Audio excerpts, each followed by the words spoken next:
తప్పిపోయిన నన్ను వెదకి రక్షించి మంచి కాపాడివై నాకై ప్రాణమిచ్చితివి. ఏమివ్వగలను నీ ఎనలేని ప్రేమకై విరిగి నలిగిన హృదయమే నేనర్పింతును. నా జీవం నా సర్వం నీవే దేవా, నా కొరకే బలి అయిన గొర్రె పిల్ల,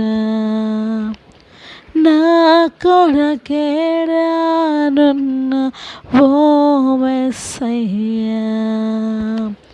నా జీవం నా సర్వం నీవే.